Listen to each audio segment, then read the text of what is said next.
if it doesn't light you up, it's going to burn you out. People feel stuck doing something because they need a paycheck. Psychological safety, super important. However, in my opinion, it's gone too far. What he was truly able to identify was how he was bringing a lot of the toxicity, and he didn't realize how he was showing up until someone was able to mirror it back to him. It wasn't until after I hit burnout and truly had to stop because my body said no more that I realized that I was trying to prove something to people who were imaginary. A lot of us women realize it takes hitting that burnout to say, whoa, I need to do something differently. Today, I have an incredible guest. I have Rema, the founder of Unstoppable Leadership. In today's conversation, first of all, I know this is gonna hit home for leaders, high achievers, and anyone who ever felt like they didn't quite fit the mold. Rema has an incredible story. She was born and raised in Australia. She's the daughter of immigrant parents. She grew up never fitting the stereotype, which we'll dive into what that really means. That early sense of not belonging didn't break her though, obviously, because she is incredible. It ignited her, and she took that fire into the tech world. She climbed the corporate ladder, pushed herself harder than anyone around her, until she hit burnout. And so we're gonna really dig into that. Overall, Rema is on a global mission to help teams and leaders break outdated leadership models, unlock their full potential from the inside out, and go from good to outstanding. This episode is for every person who ever felt like they were pushed too hard, carried too much, or tried to fit into a mold that was never meant for them. So let's dive in, because this is gonna be a powerful story. The lessons are real, and your mission is exactly what leadership in America needs, right? And beyond America, because you are a global company. Global. It is what leadership needs now. Rema, tell us a little bit about who you are behind the LinkedIn headline, the CEO title. Tell me about who you are. So let me first by saying thank you for having me. Excited to be the first video podcast. And can I put you in my pocket and have you as my own little personal cheerleader? Yes. I think the first question is so pertinent to, I think, the conversation overall, because what we often see of a lot of people is the title, is the polished videos, is all the achievements that are kind of published outwardly to the world, but the reality of that isn't always reflecting of who the person is behind the scenes. So who am I behind the LinkedIn profile, the CEO title? And I'm just a regular human being, much like yourself, and I'm sure everybody else here watching. I like to think of myself as super curious, adventurous, and since a super young age, just a crazy thirst and ambition to do big things and really make an impact where I could. I have solo traveled to 7 continents and backpacked my 76 countries, and so my thirst for adventure and my curiosity really drives me in so many ways. But otherwise, I kind of describe myself as pretty down to earth. I value my freedom, I value my family and my friends, and being just a good human. Always trying to have some fun, a bit of a jokester. But yeah, that's who I am behind the scenes. Incredible. I will tell you, you are a lot of fun, and I love hanging out with you. Rema and I met at a Women in the Channel event, so maybe we want to give them a little shout out. ACW. And we're really excited about having this opportunity to have this particular conversation, because one thing that I highlighted in the overview that I really want to dig into is you grew up not fitting the typical Australian stereotype. So how did that feeling of not belonging shape your ambition and identity as a leader? I think from an early age, and I'm sure a lot of people who are listening in can relate to this, right? Being a child of immigrant parents, I think from a really early age, I didn't fit the usual beachy blonde, blue-eyed Australian look that people think When I tell people I'm Australian, they can hear it, but they're kind of like, you don't really look Australian. You could be a Latino, you could come from Europe someplace. There's lots of different things that I hear.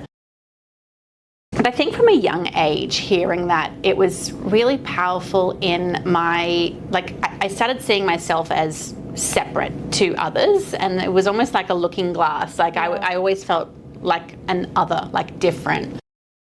And I think that ultimately that created a lot of drive within me, because it was this sense of not belonging, not fitting in, not being the same, that really had me have to show up in ways where I was just super conscious of the rooms that I was in, of the people I was with, how I was showing up, what I was saying. So I was always in surveillance mode, if you will, to ensure that I could be, that I could fit, that I could belong, and yet the deeper feelings within were always not that. Yeah. Yeah. We just need to be accepting that we are all different. We are all different, but the world is trying to, and I think that we're going to talk a little bit more about this, but everyone's looking for sameness, to fit a mold, to fit a label. We've been trained to look for difference and make that equal something that's not right or something that's wrong. I think that's what's created a lot of that sense of not belonging, not just for myself, but for so many people.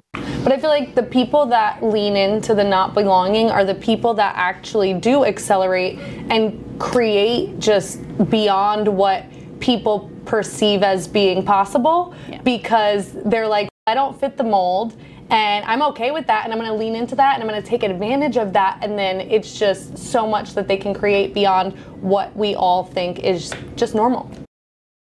I'd be keen, and I know that you're podcasting me and not the other way around, but like, I don't see a lot of that. I don't see, in my lines of work and in my experience, in my 2 decades in tech, in my 5 years running this company, many people who truly feel comfortable owning their differences, owning their unique DNA, and shouting from the rafters, I am different and this is what I do. It's not out there, because like society in general is pretty fear-mongering, and again, you got to fit the mold, you got to follow the path, finish your college and get a job and meet a nice person and get married and buy a house and settle down and have kids, and if you don't fit that mold, then you're almost made to feel like you're failing or doing something wrong. I hate to say it, I think some of it does come with age, where you start to 100%. Realize that other people's opinions aren't paying your bills, they're not helping you, it's none of your business what other people think about you. Not everyone is gonna like you, and that should be okay, and you're not gonna fit into every room, and maybe you just need to go into a different room type of deal. So I think growing up, we're taught, or we feel like we need to fit in.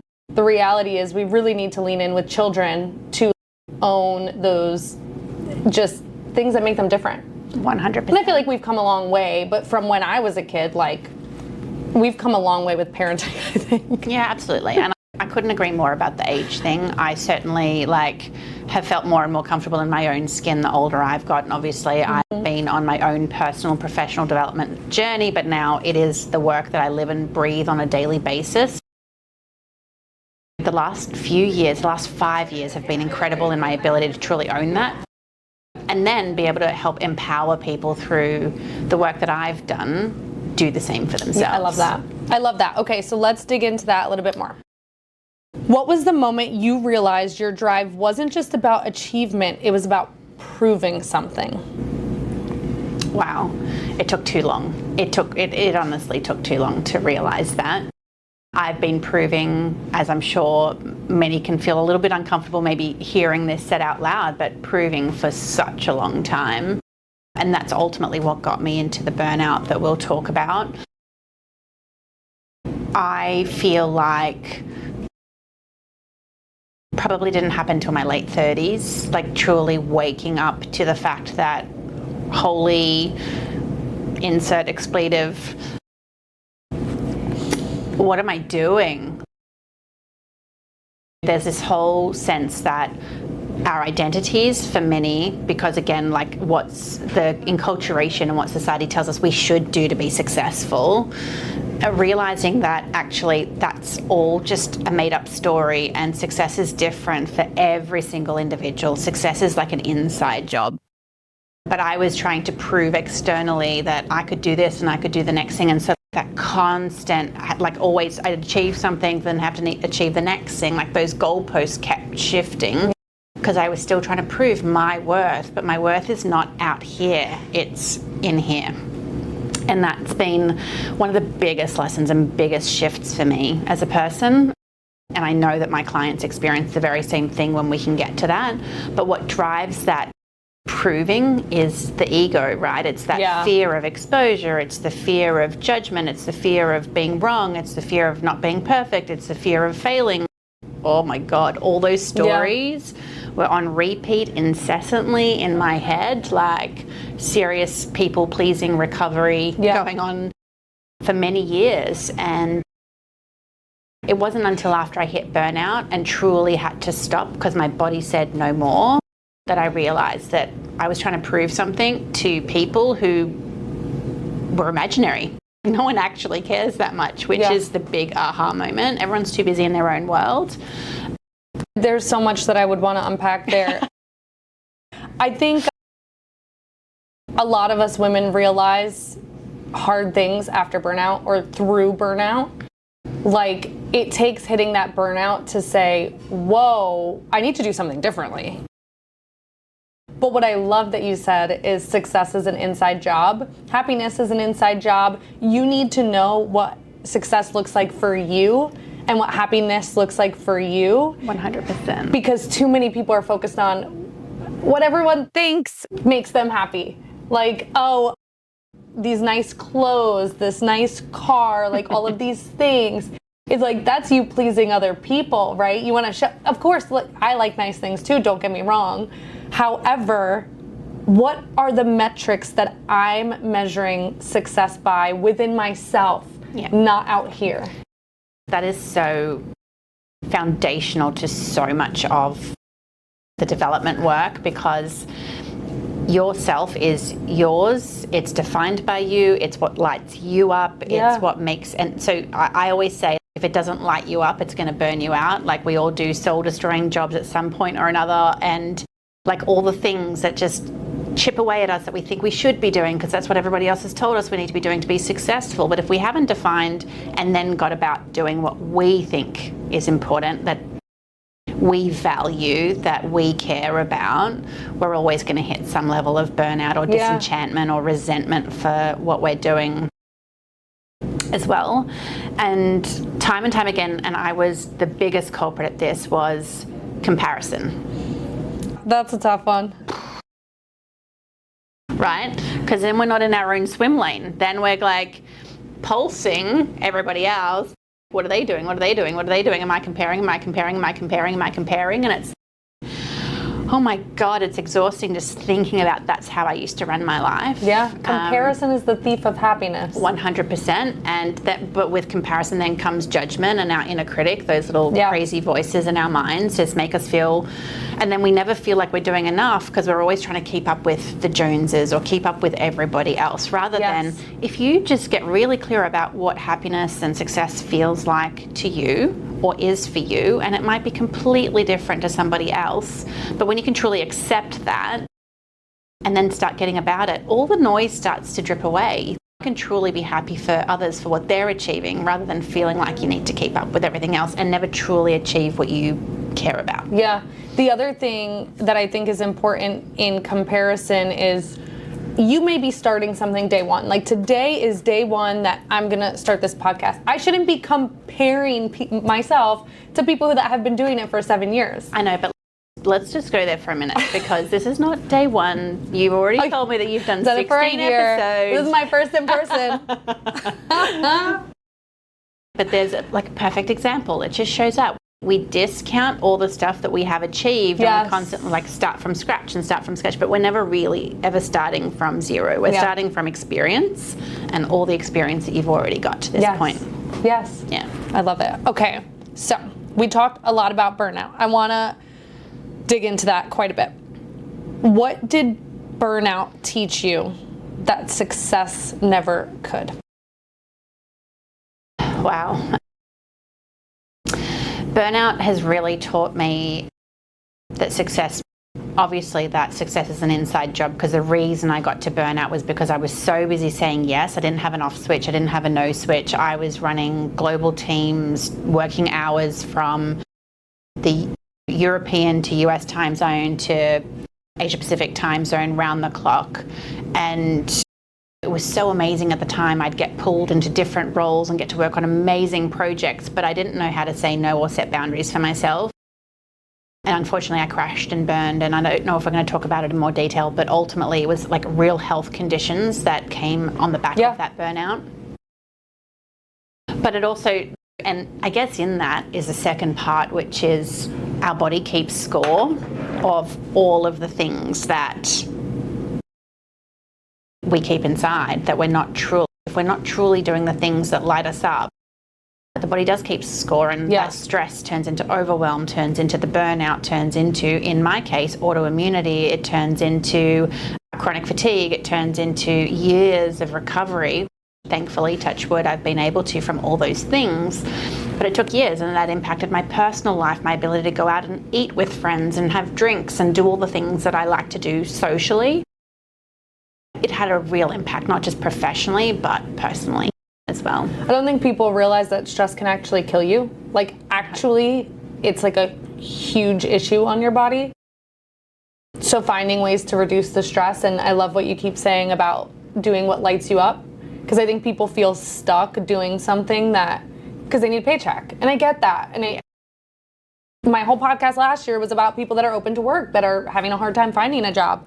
And so I get you need a paycheck, I get you need a job, but at the same time, like, find things that bring you joy within whatever you're doing. Otherwise, maybe you're just doing the wrong thing in life. Or find the side hustles that you can start to build up over time whilst you're getting your paycheck, and dabble in those things to make the switch at some point in time, because it's possible. I see people reinventing themselves literally on a daily basis. Absolutely. And it's very possible, even though the mindset can often feel like it's too hard. Yeah. I want to get to your pivot out of corporate, but before we do, when you think back to when you were about to hit burnout, or when you were headed towards burnout, what do we want listeners to recognize in themselves?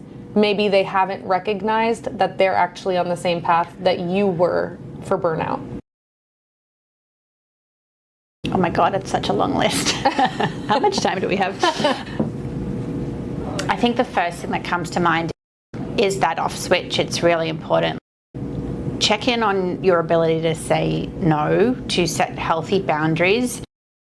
On the daily, when I'm coaching individuals or working with teams, people don't feel like they can switch off at 5 or 8 or 10. They're working crazy hours all the time.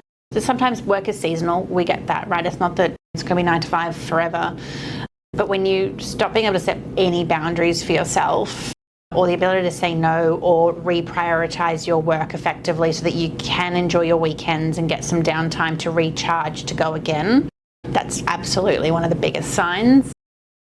It's the overwhelm, when things that are really little start to feel really big. Yes. It's that constant feeling of anxiety. Mm-hmm. And if you care a lot about what others think, and you do people pleasing or external validation, that can create a lot of anxiety. If you're going home and playing conversations over and over and beating yourself up about how you could have done something differently or how a conversation landed, the reality is most people aren't going. The other side is not doing that. We're doing that to ourselves, and our thoughts are creating that anxiety ultimately.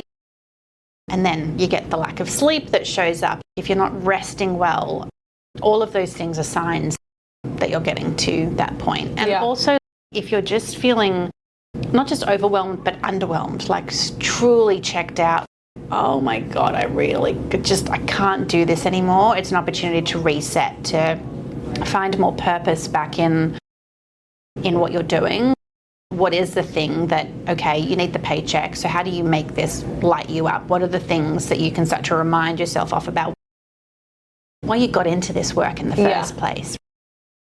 But yeah, there's some of the bigger signs that kind of people will start to feel before they get to big burnout. I love what you said about the little things really ticking you off, because those are I notice it in myself a lot.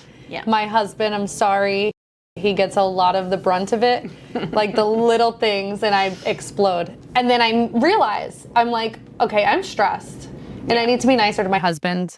That's true, and it just shows up, and it does show up with the people we love, and we still love them, and they still love us. Thank God.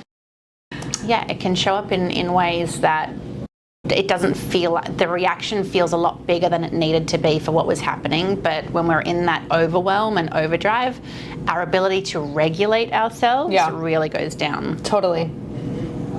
So I feel like a lot of people start to get that feeling like this corporate life is not for me. And at some point you did make a pivot and became an entrepreneur and started your own business. So will you tell everyone what inspired you to start Unstoppable Leadership? Yeah, absolutely. So it's a couple of things. Two main things. First is my passions, and second is my experience, and bringing those two things together. So I've always been very passionate about being part of like women in tech groups, because I spent more than 2 decades in tech, mentoring programs, coaching programs, and various things that became available. Always loved it. Was quite the organizer, if you will. I still do it today, even though ACW, even though I'm not technically in tech anymore. So that passion came to a head where I decided that I was going to go and get qualified as a coach. And I sat down and I had an insert expletive moment. Then I was like, I need to apply this to me before I can really help others. And at that point in time, I was through 2.5 times burnout. I caught it the 3rd time, but it was really like that, really learning a lot that I learned through that program. And again, we can talk a bit about it, that I had to apply to self in terms of my thinking patterns and my behavior patterns and how I was showing up. That was creating a lot of those burnout cycles. Because it's never really the environment, it's how we show up and handle the environment that we're in. And then the second part is so my experience, right? I worked in big tech for 2 decades, and I went from literally sales support all the way through to running global teams in what would say a very short amount of time, right? I was a pain in the ass, high achiever, and I just kept taking the next role and the next role and the next. I keep pushing myself to do the next thing. I wanted to, and often those roles would come to me because I was always taking the initiative and doing extracurricular projects and all that type of stuff. But the biggest lessons there were, first and foremost, leadership development and coaching is usually reserved to only the highest ranks within an organization. And the truth is that, and at the heart of what I do now, is that self-leadership piece, how we show up, is like way more important than any technical skills, like capability on how to do the job. But it was, again, reserved to the most senior people, and it's way too late by the time you're in your career getting to that. So yes, I still do it at those levels, but I'm also working with organizations to try and bring that self-leadership piece, that self and personal development piece in a lot sooner. Because if people can grow up earlier, they can show up and be way more effective in the way that they do their work. And a lot of the things that lead to burnout then get kind of nipped in the bud way sooner. And then the other side of that is just, I've worked in the Asia Pacific region, and I've worked across the US region and globally with global teams, but I've never been situated in the European continent. And just the stuff that we show up in corporations with, and I see it daily with my clients, the toxicity, the dysfunction, the politicking, all of the stuff that just gets in the way. As a high performer, it gets so frustrating when you're pulling weight for others in the team, or things aren't moving as quickly at the pace that you want them to, all of those things, right? But there's just so much, because I don't think organizations are doing anything wrong, but I think a lot of the work that's been done to date is super fragmented. It's like we don't help solve team challenges and team dynamics. What we do is we give technical skills to individuals, and we drive individual performance, like the revenue, the numbers, and we're looking at performance from that perspective. But we're never really looking at what's happening in how people are interrelating, like that relational intelligence that exists within people. Because if we can't communicate and there's tension, or there's any type of power dynamics or conflict dynamics or ego and emotional dysregulation, people feel uncomfortable. Psychological safety, okay, super important. However, in my opinion, it's gone too far. Psychological safety now equals comfort and don't challenge. Which is a problem. It equals silence rather than how do we do it in a safe way, so we're not blaming, we're not making it about the person, but separating the person from the problem. And so I think like corporations are trying to do their best, but they go about things like one size fits all. Yeah. Which can be very generic and never solve the real problems. Yeah. So I experienced these problems for a really long time, a really long-winded way of saying I'm now solving those challenges. Love it. And I'm, insert expletive, passionate about it. And it's what gets me out of bed every day to do what I do. I love that. I couldn't agree more that the team dynamics are absolutely critical to the success of the organization. Because let's be honest, you could be training and coaching the CEO, the COO, but rarely do those learnings make it downstream. But they think it does. And again, it's not from ill intent. It's because everyone's running fast and all the things that are happening. But there's a layer in every organization where a leader's, they know what they're doing. And then we see the results. And there's like people with very different experiences on the team about whether there's clarity or whether there's collaboration or whether there's trust in a team. All the various things, right? We get very granular in the detail, but it doesn't come from ill intent. It comes from a lack of visibility into what's truly happening and how that information's coming down. Right. The information flow both down and up can sometimes get stuck in the middle. And these middle people, if they don't have the right skills, the leadership, the ability to speak up, all of that. And that's where it gets stuck. It gets messy middle. Wow. Okay. So in your assessment work, what are the most common blind spots in teams and in leaders? There are some common ones. I've been talking a lot about this lately on some of the webinars I've been doing, but I want to start by saying that every team really is different. They have their own unique DNA, and that shifts every time people leave or new people come, or there are mergers and acquisitions and you've got two like team cultures coming together, or the leader shifts. There's just so many things that determine what's happening in a team.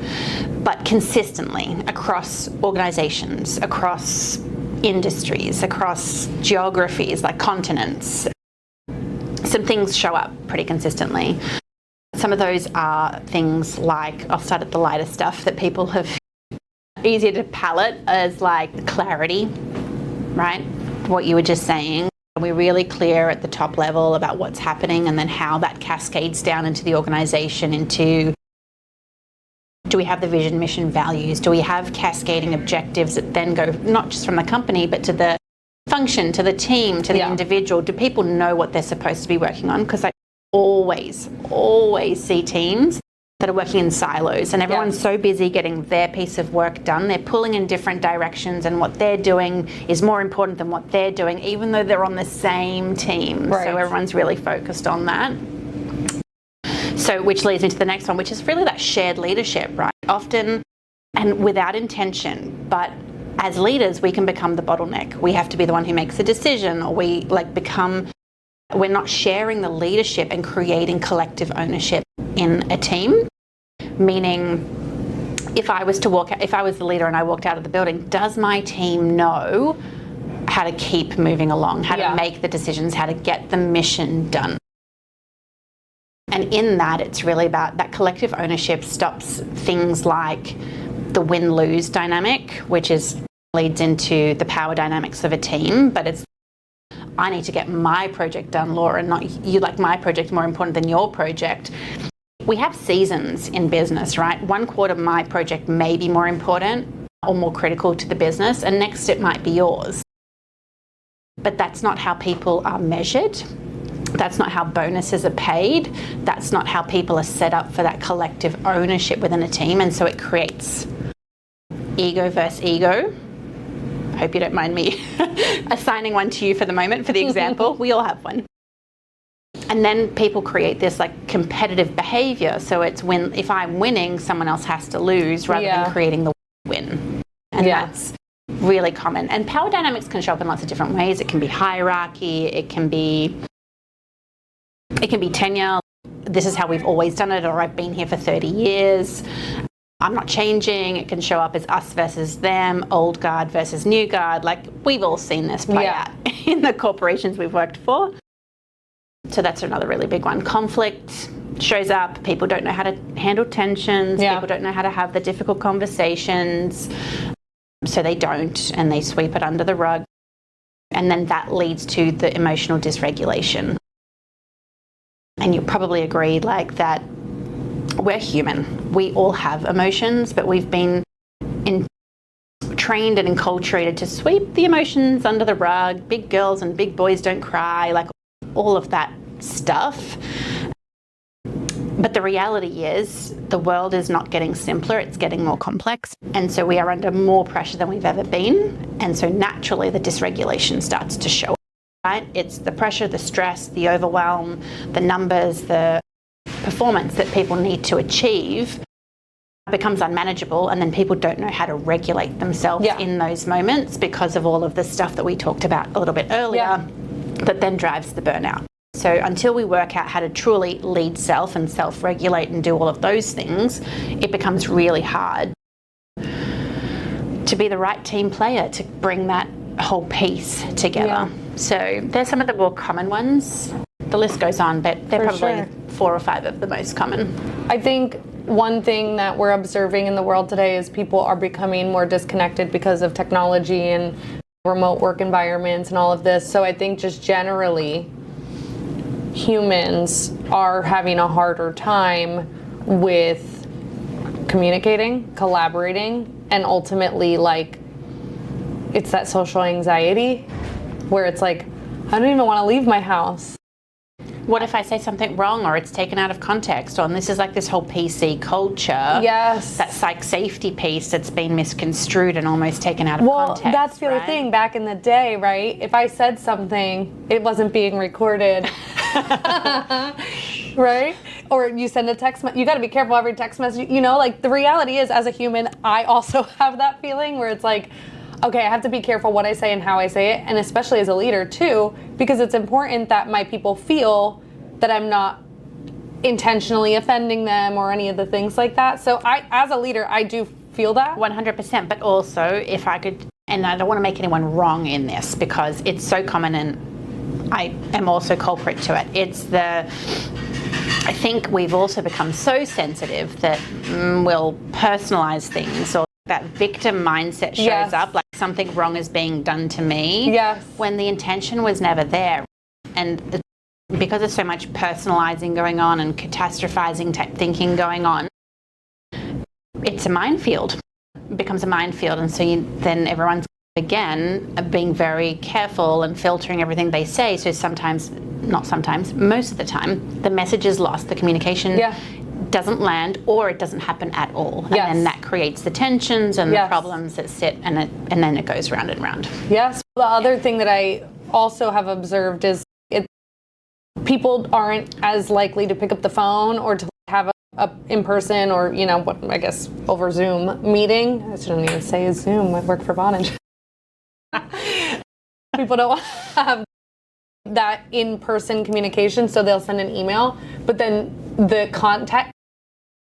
Yeah, you lose the tone. You lose the tone and the energy behind it. Yes, and so you might be like, I did have a guy, when he quit, he said, Laura, I don't like that you say K to me on messaging. And I'm like, okay. The tone is so lost, and they think it's like K. But it's like K, you know? Yeah. It's so difficult. And even sometimes I gotta use some emojis so that they know I'm like, smiley face, exclamation point, so that they know I'm like chipper. and not like rude. 100%. And that's where the team climate and the team dynamics and the team kind of building is so important, right? Yeah. Because you've got to get to know one another as people rather than assuming that to be like, I know Laura, she's just okay. But if you haven't spent any time with each other, or you work in different offices, or everyone's virtual, it can be really hard to get to know that. So as leaders, wherever possible, it's important to try and create that, to get people to know each other on the team so that they get more of a feeling for it, and then stop that personalization that can happen. Yeah, team building is really important. Okay, so you take a data-driven approach to leadership development. What kind of insights do teams gain that they wouldn't get in a traditional training program? The gap that we're filling is really helping teams to understand what's happening in their dynamics and in the cohesion of the team. There's other programs out there, but most organizations will look at things like personality profiling, or they'll be like, oh, we do engagement surveys. Yeah. Not the same thing. So there's data, but the data is different. For example, the engagement survey is great to pulse engagement, but then you get like this global data for a business, and then you're going to go and solve one or two things, and it's going to end up being one size fits all or quite generic, and it never really gets into what's happening at our team level.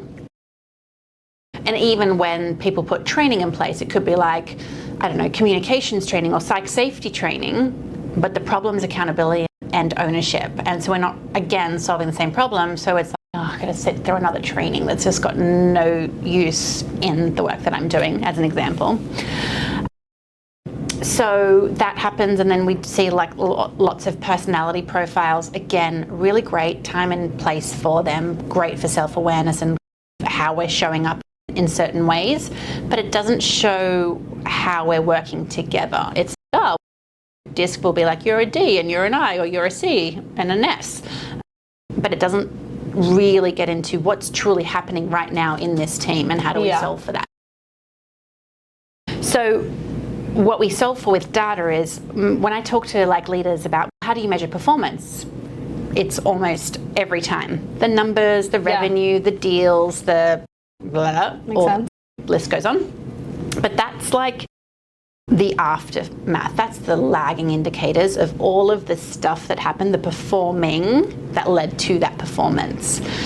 But no one's really found a way of measuring, or at least in the way that we do, that performing that leads to the performance.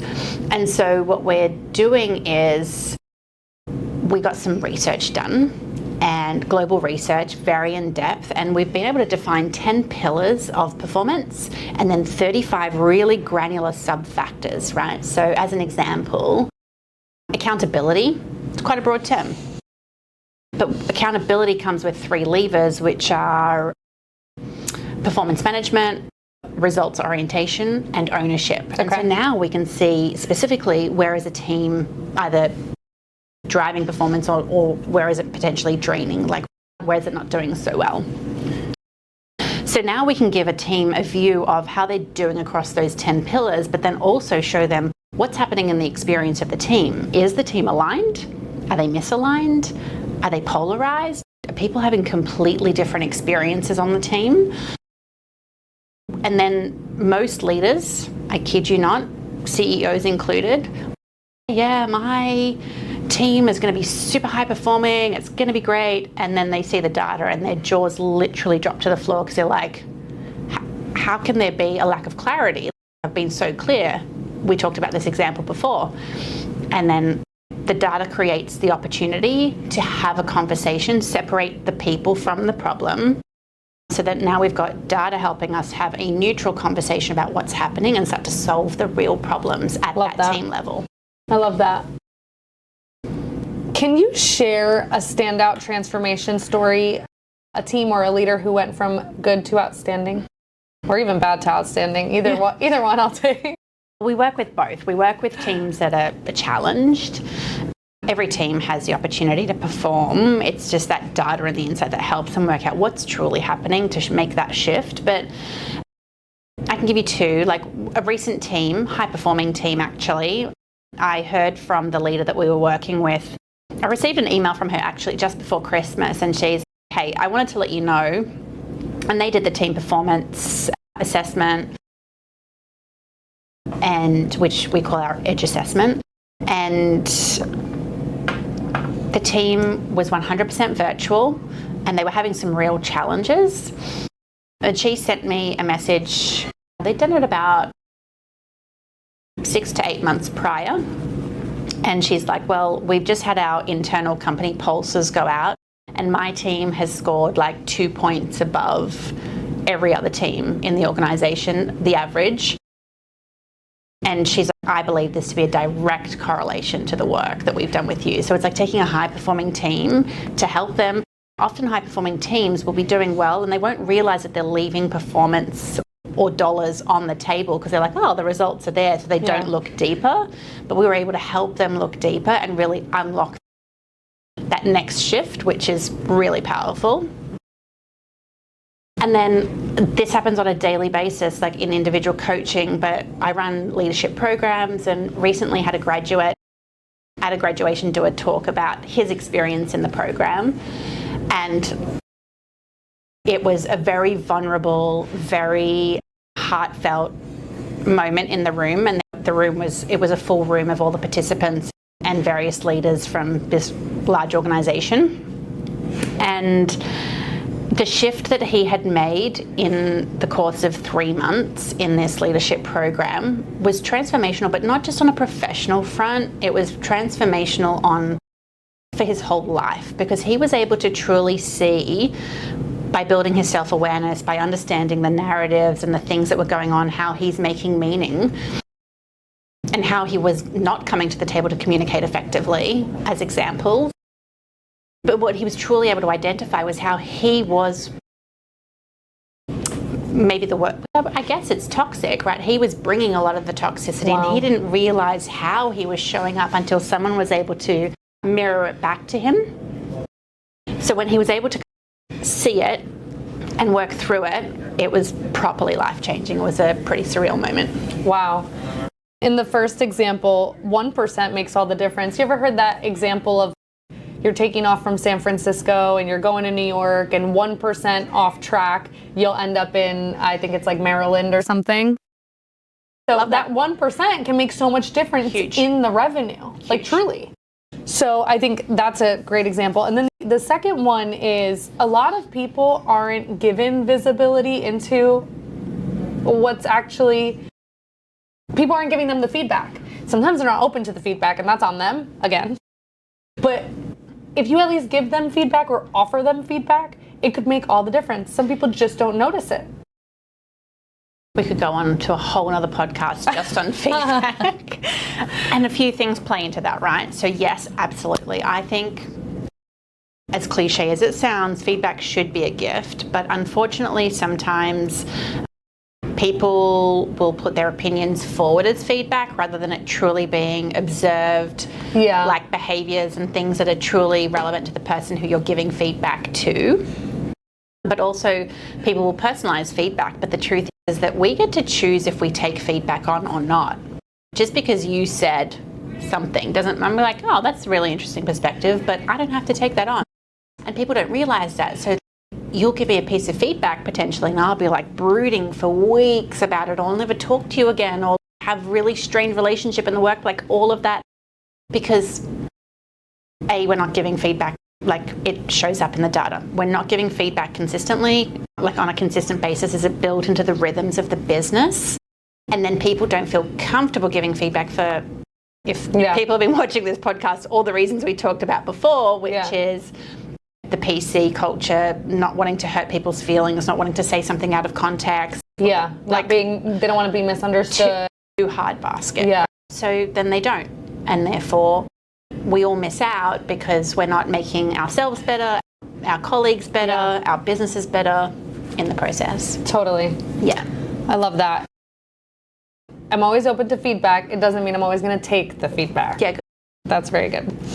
Because not everyone has the right feedback for me. Well, yeah, exactly. And, and also, you like for them. to think it's their feedback for them. Yeah. One of the things I learned so many things I learned, but one of the key things I learned is like the feedback that you receive is always true for the person who's giving the feedback, because it comes from their own mental map, their own map of the world, like their experiences, their memories, all the things that they've done. Yeah. So often when someone's giving you feedback or speaking with you, you'll learn very quickly what they value, what they care about, what they judge themselves on. And therefore, if they project that onto you, now that feedback is them projecting their judgment on you rather than just keeping it to themselves, because it has nothing to do with you and you don't really care about it. Yeah, that's why you can't accept all feedback. Exactly. I like it. What do you wish more executives understood about performance, motivation, culture? What I wish more leaders understood is they don't have to shoulder everything themselves. As leaders, and this was my experience as well, and still is, like we often feel like we have to shoulder everything, and organizations will put the pressure on that this is your team, your responsibility.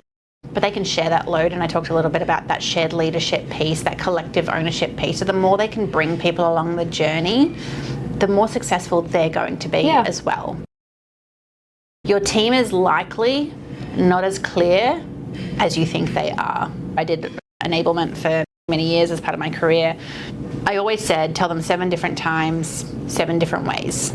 So we can't as leaders expect that.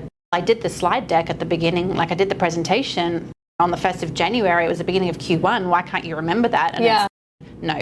They never do. Tell them on the 1st and tell them on the 7th and tell them each week until it's really embedded. Have them write it down, have them present it back. Talk to me about how it fits into your role and what works aligning to all those things. But it's like this one and done approach, and I get it, we're all moving fast, but if you don't have clarity, and then if you're avoiding conversations when things don't necessarily look or sniff because you're so busy, I'll deal with that later, have those conversations as quickly as possible. Like that alignment piece, that clarity piece, and the communication of that is so important, because otherwise then that's what creates all of the other stuff that really starts to separate the team. The accountability drops, and that can break trust, and that can create tension, and keeps going. So what's one leadership habit that people should ditch immediately?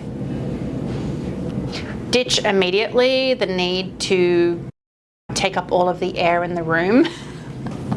How many times leaders will walk into a room, and again, it's that we're busy, we've just got to reading out the task or the list of things that we have to get through, and the next thing you know, you've got 5 minutes for the team to speak and we're not getting through. Or the opposite of that is not engaging everybody in the team so that there's balanced participation, letting the loud dominant voices get away with constantly being the loud dominant voices, because you're killing diversity on the team and you're shrinking everybody else into, I can't be bothered saying anything because we know how this goes, and then we're going to run out of time and I've got lots of work to do, so I can't be bothered. Wow. So just being just creating that balance within the team. Yeah, that's good. You were just going through all of the time. I've got so many things going on. I could give an example though of good. I do really enjoy my CEO. I'm going to our leadership event next week. We do it every year, and he does give people the mic and he says, what questions do you have, or what feedback do you have? And it's speak up, that speak up culture. But then what he'll do is if no one has any questions, or he's like, all right, then I'll start asking you all questions. Exactly, right. And I love that. Or engage people to go, thanks, Laura. Really appreciate what you've contributed. And maybe you're one of the dominant voices that's like, let's hear from somebody else. Yeah. And so point to people and just say, what do you think? And if they give you the, oh yeah, what she said, or I agree. Okay, tell me a little bit more about why you agree. Really invite them into the conversation, because a lot of people don't feel like comfortable enough to take the airtime, don't feel like they have anything relevant, and that helps them break down their own internal stories, what's happening in their own confidence and their own belief systems, as well as having a voice, because it might be the thing that shifts everything for your team, but they've not had the opportunity or given themselves the opportunity to say something. That's great. Okay, so let's talk about high-performing teams. What are the traits you consistently see in high-performing teams? Clarity, absolutely. Ownership is always there in high-performing teams. clarity and ownership, really making clear, like, people, what they're doing, how they fit, why that's important, and then making sure that you're holding them to that. Because that's another piece that falls down quite often, which is letting things slide because you don't want to be the bad guy holding people to account. I love the ownership piece. I'm big on that. I just posted on LinkedIn, was it this week? I think this week, about taking ownership of your career and your success and all the things. I think sometimes people sit around and wait for somebody to congratulate them and to elevate them and to say, you're capable of so much more. And I've had people like that for me, and I appreciate those people, but you're not always going to get that. So if you don't have somebody pushing you forward and saying you're capable of more and helping you to take ownership of your success, you've got to do it on your own. 100%. That belongs to us individually. Sadly, many individuals are like externally referent. They're looking for validation. They're looking for somebody to tell them. And that's the big shift that needs to be made. Because as soon as you take action to let someone know what it is that you're looking for, to put your hand up to do something a little bit different, to stretch yourself, and then you start to build the momentum and the motivation.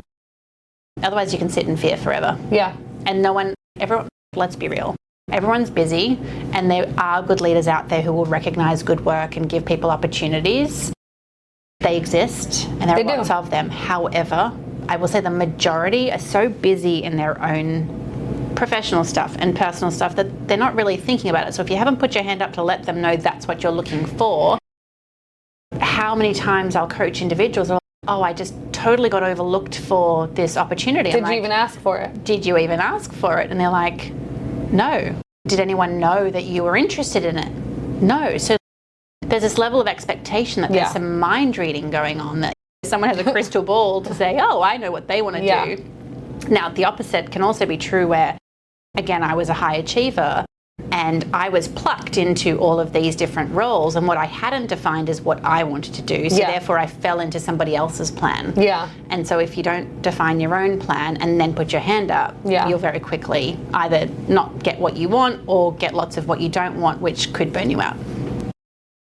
So what's one shift someone can make today that would immediately improve how they lead?